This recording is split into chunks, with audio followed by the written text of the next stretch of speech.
Hello, beautiful listeners. It's your host, Tenby Locke. Welcome to Lifted, a podcast that pulls back the curtain on creativity, resilience, and the extraordinary moments when everything changes. My guest is an unstoppable force. Chef Jenny Dorsey is an author, a speaker, and a graduate of Harvard University's Master's Program in Education. She specializes in using food for social good. Her work focuses around enabling the food industry to see itself as a driver of social impact and change. She is the executive director of Studio ATAO, an award-winning nonprofit think tank. And Jenny and her work have been profiled on the Food Network, Oxygen TV, as well as in Food and Wine and Harper's Bazaar. Our conversation was riveting. She shared how bringing vulnerability to her dining experiences and curating more meaningful, informed, and even creative experiences that confront the complexities and discomfort of food and identity is what she loves.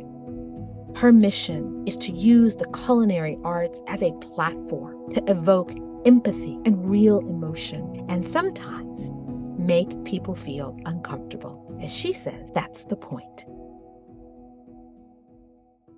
Hello, Chef Jenny. Welcome to the Lifted podcast. Thank you so much for having me today. I'm going to dive right in. I love to talk about people's origin story as sort of a way in to all things that they do in the world as adult people. So I know you were born in Shanghai, you were raised in Seattle. What did your parents do for a living? And was food a big part of your childhood? Yeah, so both my parents are PhDs in molecular and cellular biology, one and the other.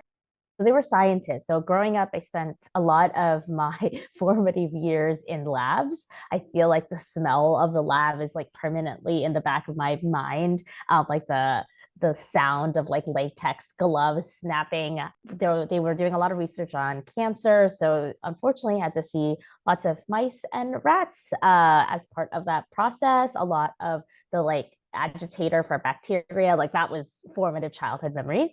So as part of that, food was not really like, or I guess the food industry was not really a consideration in terms of like a career trajectory. It was always, oh, you know, if you really want to go into science, you could go into science. Though my parents saw a lot of academic racism in science, so they didn't always encourage me to go into the hard sciences, but they did encourage me to go into things like business or law. You know, the kind of classic sort of immigrant parent sort of idea of what success looks like. So food was a really important thing for community. Food was something to have fun with, but food was never a thought even of something you can actually make money doing or, you know, have a livelihood from. So what are some of your early food memories in your home? And, yes. and I'm thinking specifically of a story I heard you share. I think this is in your teen years, so this may be a little bit later, around the lunchbox. Mm-hmm. Yeah. So I think growing up, food was, as I said, it was definitely like an important thing to always have. It was a source of kind of pride and joy. A lot of times when we had potlucks, community potlucks, you know, all the aunties were having a low key competition on who made the best this or that, you know, who had leftovers at the end of the night. If, you know, if your plate had leftovers, like people didn't like it. So there was always that undercurrent where food was definitely a source of how people was able to show parts of their character to others. My mom, being a scientist, had always been more interested in baking. I think the scientific methods of measuring things, weighing things really appealed to her. She's a great savory cook as well, but I think like she always gravitated towards that. So making things like cold mung bean noodles, which had very exacting requirements, I think she could really, you know, show her abilities that way. So that was very cool to see, even though I might not have processed all of what I just said until later in the years. But for me, growing up as a Chinese American, like immigrant child, food was also definitely a point of contention. It was something that I loved eating at home. And at the same time, when I went to school, I could very visibly see that some of the things that I liked eating were not celebrated or embraced by my peers or even my teachers in the way they were in the communities I was part of. And so I think every immigrant child has their lunchbox story. And I definitely had a fair share, multiple memories of just, you know, bringing a had this little pink thermos that had three little layers, and my mom would like pack it with things. And she was a working mom, so she would pack it with things that were yummy but relatively easy for her to make, and they were often Chinese in origin. And people would say like, oh, that's gross, or you would hear all of these really negative feedback from your peers. And it's so heartbreaking because even though I knew I liked this food, I love my mom's pork belly, I love it, like mustard greens and rice, you love it at home, but you feel embarrassed or ashamed to love it out loud in public.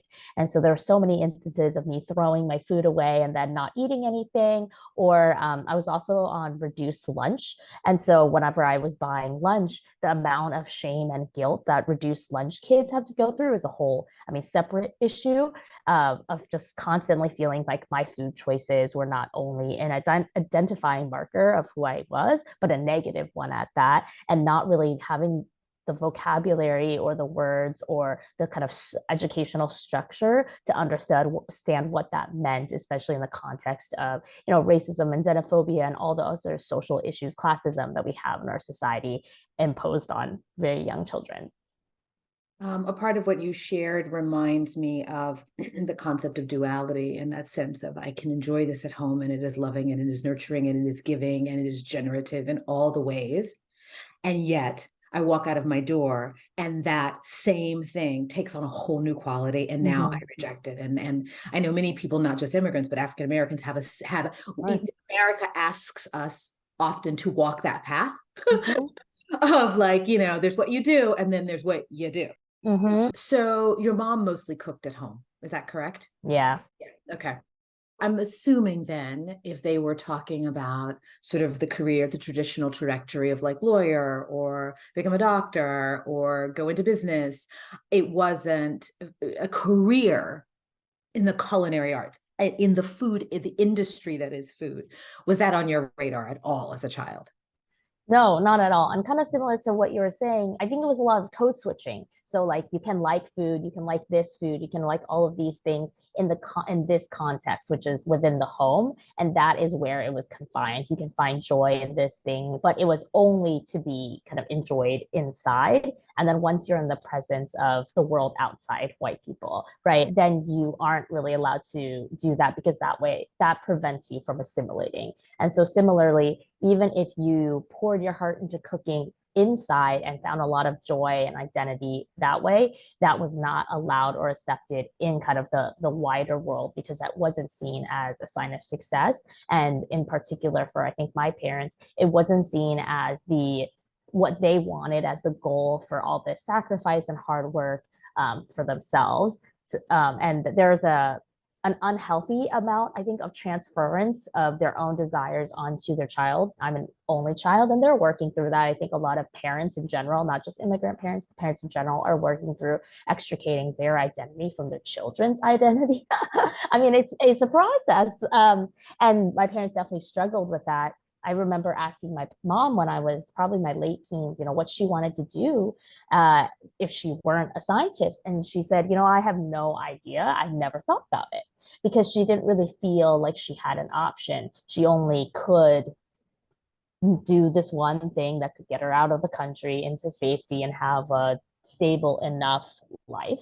And all they wanted to see as this external marker of you did it right, right? They wanted to feel validated in their choices is to have their child go do have the career that they thought would be successful. And there's an element of outside competition as well within the community of like, my child does this and my child does that, of each of them kind of hoping to validate their own anxieties of, did I parent right? Did I live my life correctly? Similarly, just as an anecdotal side share, my late husband was a chef, and for my family who had sort of transcended the Jim Crow South and segregation and entered squarely into the middle class and into the professional class, the idea that I would marry a cook was like, wait, what is actually happening? Did we rate? No, this is not a thing. So I understand that, and I appreciate you sharing that, because I think it is not an uncommon thing, the classism around what professions are deemed successful or worthy, or, and those are things that children deal with in this country. That is a part of the classism that's embedded in America. So I thank you for sharing that. I know that you worked in management consultant in the fashion industry. I know that you entered Columbia for an MBA. And I know that there was a moment when you were like, this is not my path. Take us to that moment or series of moments that led you to say, I'm not becoming a fashion consultant and I'm not going to get an MBA. I'm going to go work in food. Yeah, I think there was really, I think, a series of small and large moments that all kind of culminated together in this resounding dread of, if I am not at all excited about my future, then like something is very wrong. So I went into management consulting right out of college. It was kind of seen as the sexy thing to do. And I went to college in Seattle. So being able to land a job right out of college in New York was like, oh, so glamorous, and I was very much fixated on this idea of, oh, I want to have this perfect LinkedIn profile. I want to be fashionable all the time. I want to, look nice and be thin. Being thin was also a very big part of that. Definitely struggled with disordered eating, as had a very kind of, complicated relationship with food as part of that process, because again, even though I love food, love cooking at home, eating at work or enjoying food at work was so frowned upon. It was seen so negatively at work that I also internalized, like, well, I can't possibly fit here and I can't possibly be a good management consultant, right? If I like food, everyone I see around me is so thin and they don't eat lunch. And that's what is held up as kind of the gold standard of, if you really care about, if you're committed to this industry, this is not a thing that you enjoy.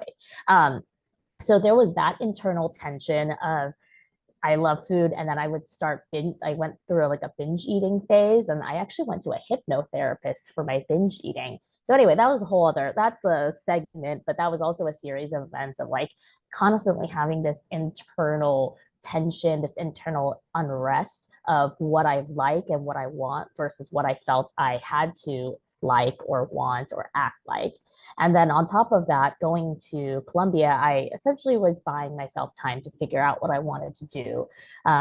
I had always liked cooking. And so I was taking these recreational cooking classes while I was struggling with my eating issues, which is, it's just giant oxymoron, right? Like my life was an oxymoron, honestly. And I think that psychic tension is what drives people into things of anxiety and depression. You do not have a holistic or a cohesive identity because you're constantly catering to what other people want you to look like, and you're so out of touch with how your body feels or how you want to feel. And so anyway, I was part of this. I was taking these cooking classes, and I was like, oh, I should go to culinary school. And I wanted to do that. And I was like, but I need a safety net. I can't possibly actually go work in the food industry. That's an outrageous idea. So I ended up applying early to Columbia Business School, and I got in December of 2011. And so I actually had about 9 months before I would be matriculated into the program in August of 2012. And so during that time, I went to culinary school. I went in, I was like, I have to be part of this class because it graduates before school starts. Here's, just put it on my credit card. Despite being a finance major, clearly did not know how to make sound money decisions. That 17.9 APY was perfect on my culinary school debt. Love that. And so went to culinary school and thought it'd be a creative outlet, it'd be fun, and very quickly realized, wow, yes, I was learning about food, and there was a lot of problems with culinary school and just the embedded racism and sexism and all of that we can talk about in a second.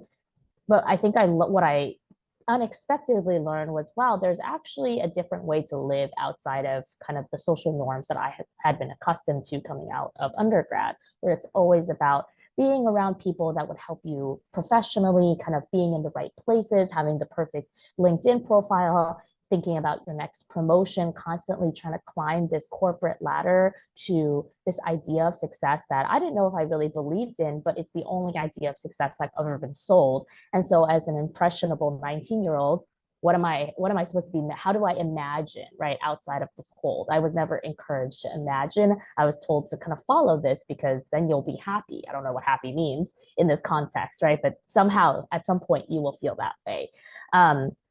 And knowing that I didn't feel that way. And suddenly in culinary school, it was hard and I was very tired. And some days were not very fun when you're fabricating meat for 8 hours and it's hot in Europe summer and the smell, it's not great. And yet I really found camaraderie in the group of people that I was with. And because I was taking evening class, most people were older, they were career changers, and they really had a different set of values that I was used to. And so I'm still good friends with some of these people. Like they really shared with me, I think, a perspective of the world that I've never seen before. And it gave me the idea to even imagine what a different world could look like for me, or a different career, or at least gave me the permission to try to dream or of something a little bit different for myself, and perhaps, try that, or like put my tippy toe in.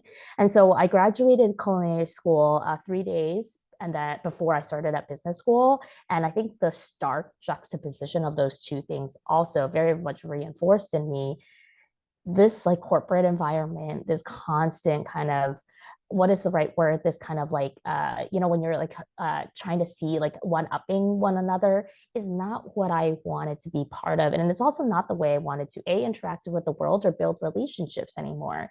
Those are not people that were my friends. They've never been my friends, and they never will really be my friends. Like we treat each other as pawns, and that is all we can ever be to each other in that context, because we're committed to this idea that we're always playing this final game where there will a winner and a loser. So that all kind of pushed me to like, I need to leave. I need to at least give myself the permission, the opportunity, and chance to explore something different and see what might happen. And I don't know what might happen, but it was an opportunity to finally feel like I had some semblance of control in my life. Your share just solidified for me. You helped me to articulate the fact that I've always thought that the kitchen and restaurants and working together to make a meal, have a restaurant sing, and theater are very, very similar insofar as you cannot work against each other. You absolutely have to work together. The actor, is only lit if the lighting person is lighting them. If the lighting person is working against the actor and they're competing, you're never going to have a show, right? You're never going to have a meal if the line cook and the prep cook are not helping the person who's finishing the plate at the end. And I think that sense of community, I think everyone at some point, no matter what career you find yourself in, should find some collaborative art form to work within, because it will change your mindset. And you can bring that into a traditional corporate environment and hopefully change it and better it. But it sounds like your experience, that, as you said, that stark juxtaposition between a very collaborative space where people do help each other out a lot, and then going into a hyper competitive capitalistic ladder was a lot. I could see why you would be like, yeah, let me rethink this. So, but then what made you decide, or what was like that first shift when you're like, no to the MBA right now? I need to stay inside of the food industry. And we could talk about why it's an industry later, and then, and how that differs from the culinary arts, because two things are happening. It's both an industry and an art, right? Who or what was the first person that said, go here, do this first? Here's the first step.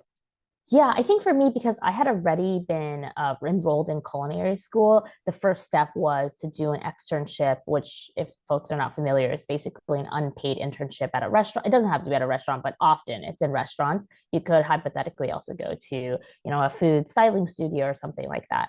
For me, I had always been interested in fine dining, and I think I'm sure there's a lot of psychological reasons for that. One of it is just pure artistry. The plates are really beautiful, all that stuff. But I think also, as someone who's comes from a background, at least in the States, where Chinese food is often not seen as, fine dining, is not seen as beautiful, it's not seen as worthy of being expensive, or even worthy of being celebrated.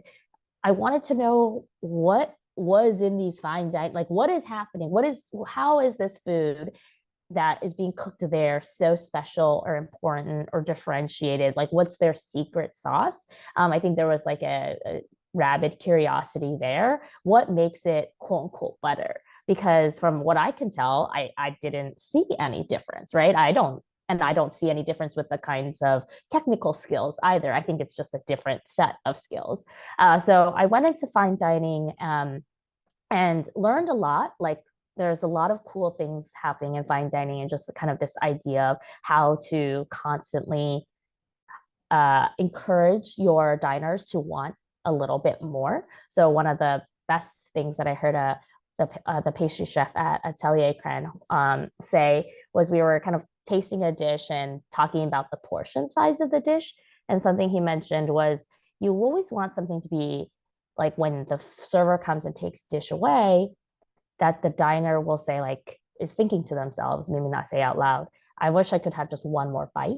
So there's like a kind of a sense of longing of, as the chef, it is about making the food, executing it consistently, making sure it comes at the right temperature, at the right time.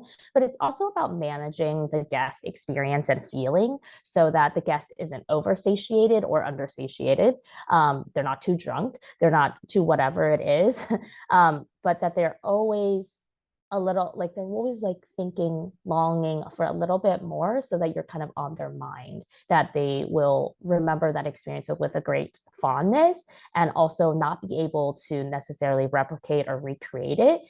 So it kind of has an aura of mystery to it. So there was a lot of, I think, that sort of, it's hard to pinpoint what exactly it is. It's all the culmination of the little things that makes fine dining special, or good fine dining special. So that was a really important experience for me. But then at the same time, you go into an industry where you see people are working for free, they're mistreated, they're working long hours, a lot of folks are undocumented, and there's no way that restaurants could make money. Most restaurants could make money otherwise.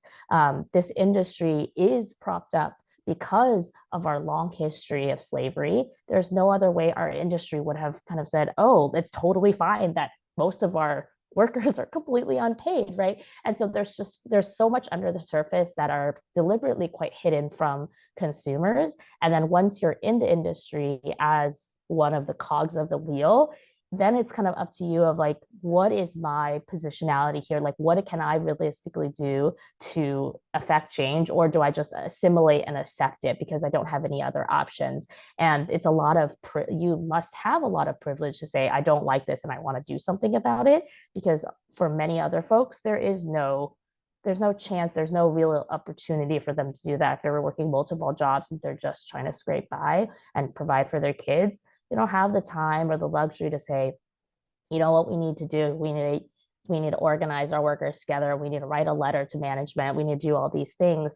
That they see this as the system, they're presented with the system, and they feel, okay, I just have to accept it as is. So that was also something that I was grappling with as a very young stage, is where do I fit? Do I just want to keep my head down and kind of figure out how to work within this little nightmare that unfortunately I'm in now, making, $9 an hour peeling mushrooms? Or do I want to do something? And if I'm going to do something, what realistically does that even look like? There's so much to unpack in what you said. And again, the history of restaurants in America, not being the least of it. And I think more people should sort of begin to understand and what that means, and that whole conversation, and how it affects labor, and the concept that we consider people in the restaurant industry, quote unquote, unskilled laborers. And yet their work is like the most essential. How is it unskilled and essential? But so here you're in this fine dining experience, right? As in your stage, and you are seeing the sort of way in which they're creating longing for the consumer, for the customer, which always means keeping them slightly unsatisfied, which has echoes of capitalism and consumerism, right? Just you always want just a little bit more. Just you're never quite satisfied, right? Keeps you coming back. That is a very specific concept and model and way of being, whereas many cultures, food is to satisfy. It is actually like at home, I eat it because it feels good and I'm full, and then I'm happy and I'm done until the next meal, right? But in the fine dining experiences, something else is happening, right? Which is driving a business for a particular kind of client. I love that you used that as grist for the mill to sort of begin to think about what you would do in the world and how you might engage, combat, change, challenge that. And I want to talk a little bit about your nonprofit, right? Can you tell us about Studio ATAO, what it means, what it does, its origin? Yeah, for sure. So, Studio Tao, we are a small nonprofit research and advocacy organization that works at the intersection of food, beverage, hospitality, and social justice. So, what that looks like is we have a lot of kind of different arms, but it's about kind of identifying, defining, executing, implementing, encouraging better standards, more equitable standards for the food industry. And we do that through our own research that we conduct, and then we publish, synthesize, and then publish out, make it available for folks to understand various issues within food, beverage, hospitality. We also do a lot of educational content. So literally giving vocabulary terms, kind of unraveling these systems that often are all around us, but we don't know how to explain them to other people, or we see them and they make us feel a certain way, but we've never been taught what they are or why they are. And so we don't know how to deal with what we're experiencing besides ignore it or undermine it, or perhaps, say it's something else, marginalize it in some way. And then we also do community grassroots organizing. So actually gathering workers, getting them to talk about what they need, trying to give them more tools, resources, power, so that they can kind of affect change in their own ways. Because one of the kind of our big philosophies is that change, a better change, more equitable change, has to come from the ground up. And it has to come from the people who are the most affected by that right now, not the people that are already in power, who are literally benefiting from the system being the way it is. I love to poke fun at things like the Davos Convention, where you have all the richest and most powerful people talking about all the problems that are so terrible that they have been making all their money on. I mean, gosh, they're, I'm sure, in a big hurry to solve those problems, right? It's just a great irony. And that's how the nonprofit industrial complex works. So we are very much aware that we're also operating a big system that is problematic. So it is, again, as you've said, the duality of how do we see the system that we are in, try to fix it, and do it in a way to model the behavior that we hope to see in other people, which is, worker-led interventions, worker-led change that is taking from the people that are directly impacted right now and pushing that through the top, as opposed to a top-down idea of a paternalistic model of change, of where whoever's in charge now says, I think this would benefit people, and executing it like that. This began in your home. You began having dinner parties. It evolved. And one of the things that you have talked about is the soft power of food. So you invite people in, you would cook for them, you as the chef, right, who was giving the food, who was preparing the food, inviting people. There was a deeper discussion you wanted to have about the food that you couldn't quite have in the moment, and that you had to bring your own vulnerability to the table, literally, so that people could experience food in a new way. And tell us about that process, and then how that process became formalized into the nonprofit, if I'm understanding the arc. Yeah, absolutely. So, kind of what I mentioned about modeling behavior, I think it's very easy to say, we should do this, you should do this, and tell other people. It's much harder to hold yourself to those same standards and actually be modeling them, or imagining them and doing them and trying them and failing at them publicly, when very few people around you are doing the same. And so for me as the chef, I was always kind of saying it's really important for us to be not only showing cultural heritage, that's important, but also talking about bigger social messages and all of that stuff through our food. And yet, when I really, introspectively was looking at my food, and not only just the food itself, but the dining experiences I was creating, they weren't upholding my own values.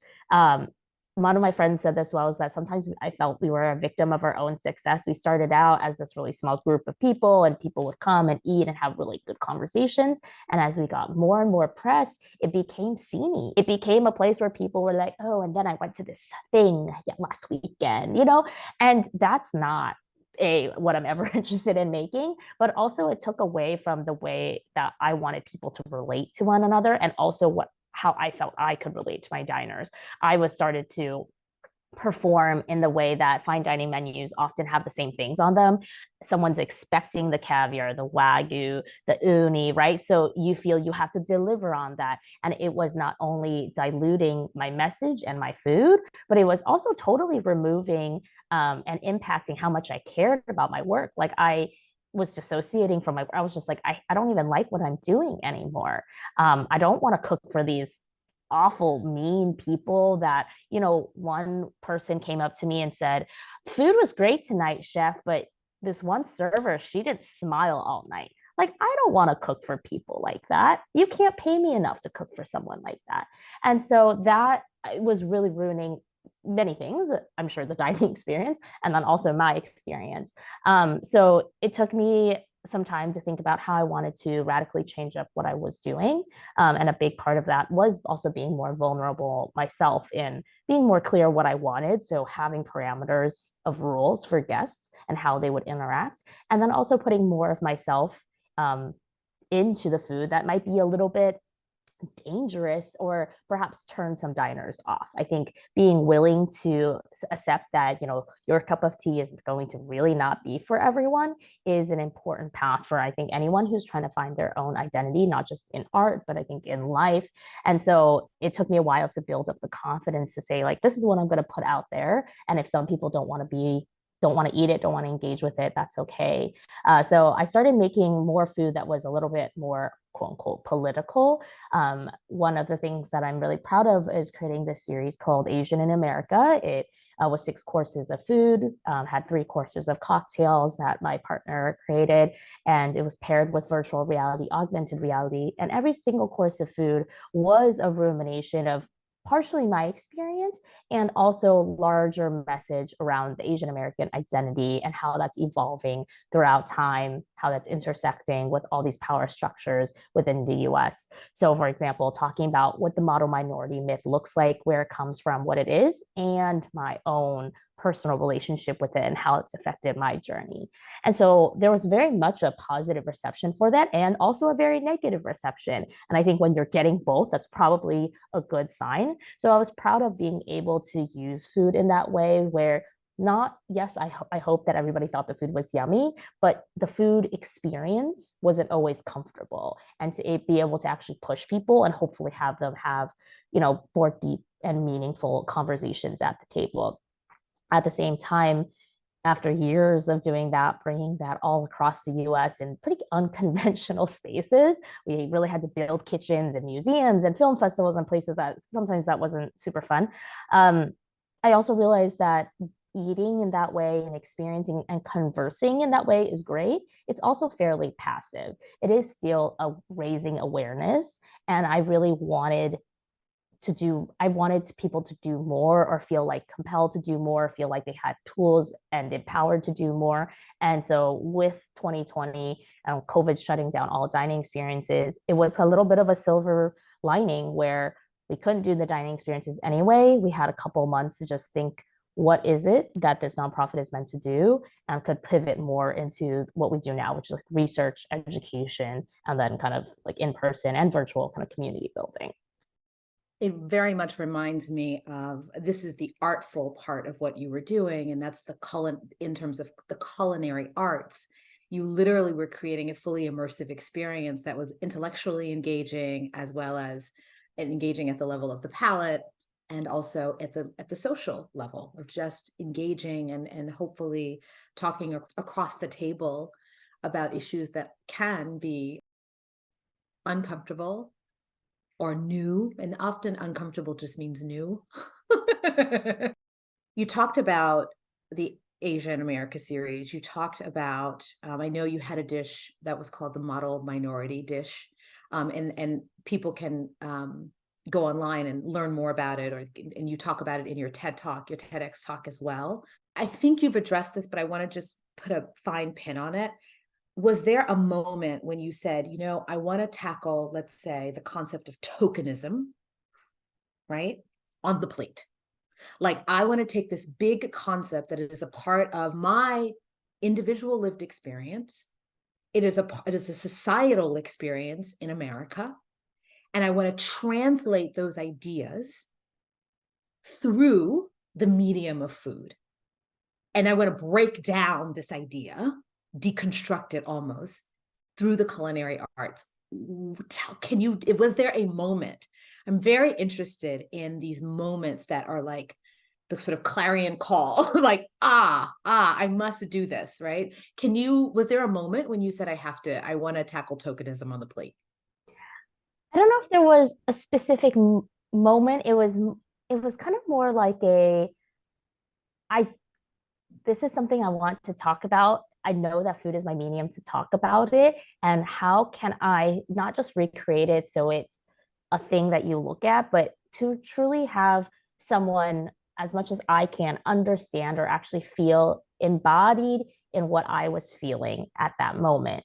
To I think sometimes there is a extractiveness in art, especially art made by marginalized folks, where it's a little bit of that. I'm looking for the word and it's escaping me. It's a little bit like trauma porn, where it's like, wow, that's so terrible, but it's over here. There's an arm's length away as you as the observer. And so how do I remove that distance and have diners actually feel the way that I felt during the time where I felt tokenized or I felt marginalized or felt othered? There was something that I created actually before I did the Asian America series, where it was called That's Disgusting. And it's served in this little metal lunchbox. And you open it up, and there's a little name tag, the ones that say, like, hello, my name is, and it just says, that's disgusting. And all the ingredients are comprised of all these things that are now kind of seen as cool. They've been gentrified into cool things, at least, but they used to be very much either a poor man's food. So oysters, for example, they were very plentiful before we polluted all our waters. And so they were actually not seen as really fancy. Everybody was eating oysters. But now, oysters are kind of this like nice thing you have by the beach or on a half shell. Things like eel or garlic chives, which when I had garlic chive dumpling growing up, people were like, oh, that smells like farts, But now I was on an episode of Beat Bobby Flay years ago, and Bobby Flay was like, oh yeah, garlic chives, like, it's really important to use garlic chives in Chinese cooking. Like, not knocking on Bobby, like he's right, like garlic chives are important in some parts of Chinese cooking, but isn't it interesting how that it can evolve over time? And so how do you bring people not into just the educational experience of like, this food was once this and now it's this? That's still arm's length away. But how do you give them something where, in order to have the food, they have to open this lunchbox and feel, hopefully, a little sense of that visceral discomfort or that shame that so many immigrants, kids like myself, felt, of like being embarrassed of opening your thing and having other people be like, what is that? And how do you bring that to the table? And for lack of a better term, kind of force people into experiencing. I mean, that's what they signed up for. So some people don't sign up, which is fine. But yeah, so like that was kind of like the genesis of a lot of how I think about creating food is how do you develop a relationship with your diner where it's not just I speak to you and you speak back to me, but I am really involving you. I'm really immersing you. I'm really embracing you, because sharing that is an act of vulnerability. And I think acts of vulnerability are of love, ultimately. You use the word embodiment or embodied. Being embodied, right? You must be somewhere in your life in order to do the work you do. You were given enough tools, or there are people in your life who helped you to fully embody this moment, to fully embody your point of view, your voice, your talent, your intellect, all the parts of who you are. Who are those people in your life? The show is called Lifted. So I'm always interested in who are the people who lift you up, who help you to be your most full self in the world. I think it's so important to be surrounded by people that will validate how you feel. They don't have to agree with you. They just have to validate that you are important and that your feelings are important and they're worth being paid attention to. My partner, Matt, has been always there to like, yeah, you want to experiment, you want to try, let's do it. Let's find a way to do it together. He was also the one who did all the cocktails. And he's always a big proponent of like, if you're not failing, you're probably not trying very much. You're not pushing yourself. You need to be failing. And we have this culture of fear of conflict, fear of failure. And it prevents so many of us from just feeling free to do something new, to feel uncomfortable. And to fail is a practice. And we should be practicing more and more. We should be practicing discomfort. We should be practicing conflict in more and more healthy, productive ways, not in unproductive ways. So I think, yes, he's hugely important. My team, we're a little team of 6 people at the studio now, and we had a team retreat in May, and I felt like, you can feel in your body feels at rest, it feels at peace. Even when you are working, I'm like, oh, these people are incredible. I love all of them. That feels like I know I'm doing the right thing. Or even when things are really hard, you can feel in your body like, I know this is hard, or this is frustrating, or I didn't like this, but you're able to still have a sense of self-worth, a sense of self-confidence, a sense of identity that isn't wrapped, like no one is saying because you couldn't do something right, you are wrong. I think it's important to have those people in your life. And I feel like all my team members are like that. So it's been such an honor to work with all of them. You shared, I believe, that I believe it is your father-in-law, perhaps, the first meal that he requested after his cancer treatment was one of your dishes. Why is that important? Yes, my father-in-law has since passed away, and he was very monumental in my partner's journey, and just such a loving, kind-hearted human. I think taught the whole family a lot of things, and I think just realizing, like, he wanted my food. My mother-in-law also like very much requested, embraced my food, cultural food, but also just like food that I made for them, depending on what they liked or what they didn't like. Realizing that like you can truly just love and accept someone, and that's it. Like there's no caveats, there's no conditions, there's no but only if or only when. It's just, oh, I truly love and accept you. And even in this point where I'm feeling really weak, I'm feeling, demoralized from, chemo and all of that, is like that brings you a sense of comfort and stability and joy. And I think there was something, at least for me, just it felt really, really special. It made me feel very held. Thank you. I have similar experience with in-laws across cultural lines. And when there's those moments of acceptance, when you are seen and understood and held, it is quite a beautiful thing. Because I also talk a lot about, and my origin story has grief in it, I want to know, what was one of the first or a pivotal meal that you made after a loss in your life? Ooh, this is a hard one. I really struggled after we lost our dog, King Arthur. He passed away during COVID, which was not a great time to lose pets because it's hard to get in the bed and all that stuff. We were thankfully able to be there when they euthanized him or putting him down. And afterwards, I mean, I don't know what I did for a few days. I don't remember. But I remember making a toast and with egg and a really runny yolk. I posted about this at some point on Instagram and how it was just like the messiness of it, the gooiness of it, that it was comforting, but also like it was just it felt incomplete. It like there was something about that felt fitting for the occasion. Um, and every time I think about my doggy, we called him a mommy's dog because he like followed. He was my baby. That there's like something that feels right about that particular dish. At the end of your days, what do you want people to say about you?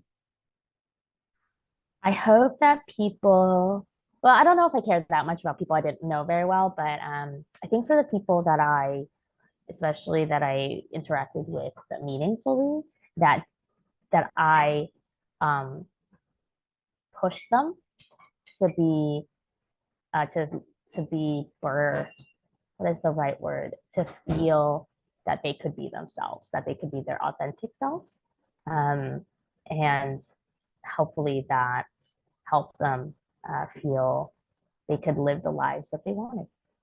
What would you want your last meal to be?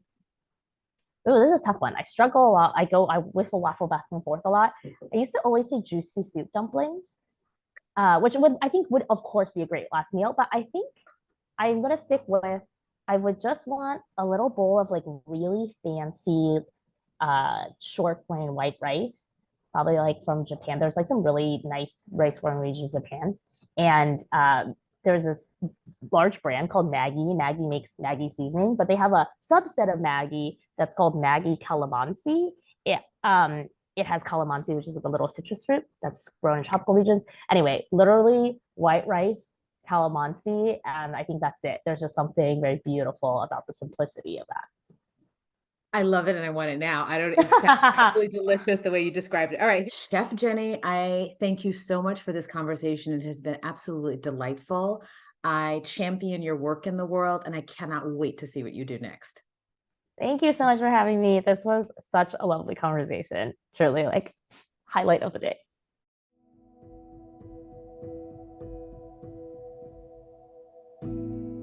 Lifted is developed, written, and produced by me and my one-woman producing team, Celia Cates. It is edited by Jamie Moss. Thank you for joining us. Stay tuned for our next inspiring episode.